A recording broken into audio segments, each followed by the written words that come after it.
ইরানকে এখন পশ্চিমারা হুমকি ধামকির মধ্যে রেখেছে। অনেক রকম বক্তব্য আসছে ইউরোপের পক্ষ থেকে, তেমনি ডোনাল্ড ট্রাম্পের পক্ষ থেকে। সর্বশেষ ডোনাল্ড ট্রাম্প বলছেন ইরান নতুন করে পরমাণু কেন্দ্র স্থাপন করলে তা ধ্বংস করা হবে।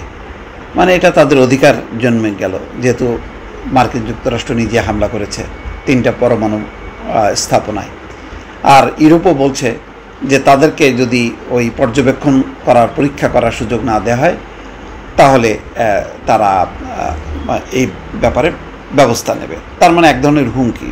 পশ্চিমারা একজোট, যদিও ইরান তার এই 12 দিনের যুদ্ধের আলোকে যথেষ্ট রকম প্রস্তুত। এই সময় ইরান কিভাবে পাল্টা আঘাত হানবে তার সমস্ত প্রস্তুতি চূড়ান্ত করেছে।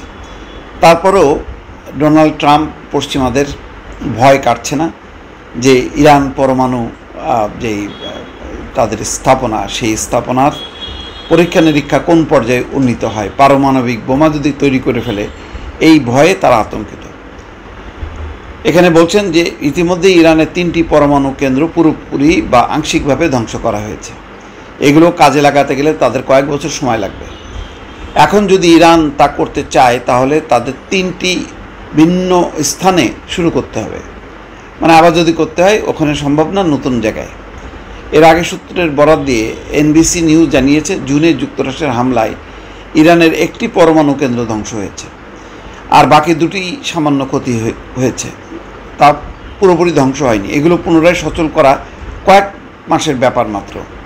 যদিও এবিসি নিউজের ওই দাবি প্রত্যাখ্যান করেছে হোয়াইট হাউস। উপপ্রেস সচিব অ্যানা কেলি বার্তা সংস্থা রয়টার্সকে বলেছে অপারেশন মিডনাইট হ্যামারের মাধ্যমে ইরানের পরমাণু স্থাপনা ধ্বংস করে দেওয়া হয়েছে। 24শে জুন সিএনএনকে এক প্রতিবেদনে বলেছে মার্কিন গোয়েন্দারা মনে করেন না যে তেহরানের পরমাণু কর্মসূচি ধ্বংস করা হয়েছে। গোয়েন্দাদের প্রাথমিক এক প্রতিবেদনে বলা হয়েছে ইরানের পরমাণু কর্মসূচি মাত্র কয়েক মাস পিছিয়েছে। পরে 25শে জুন নতুন করে আরেকটি গোয়েন্দা প্রতিবেদনের কথা উল্লেখ করে আমেরিকা। সেখানে বলা হচ্ছে যে ইরানের ফর্দো, নাতানজ এবং ইস্পাহান পরমাণু কেন্দ্র ধ্বংস করা হয়েছে। অর্থাৎ একটা বিভ্রান্তির মধ্যে আছে। একবার বলছে যে ধ্বংস হয়েছে, আরেকবার বলছে যে না, আংশিক ধ্বংস হয়েছে।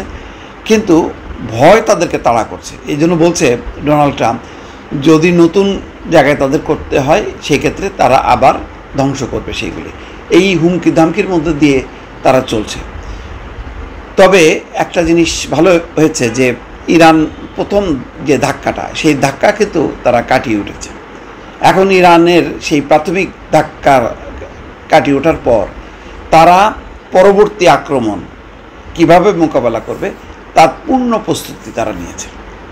সুতরাং এর পরের যদি কখনো সংঘাত হয় বা সে ধরনের কোনো আক্রমণ করে তাহলে চরম পাল্টা যেই পদক্ষেপ নেবে এই ব্যাপারে কোনো সন্দেহ নেই। দর্শক ভালো থাকবেন, আল্লাহ হাফেজ।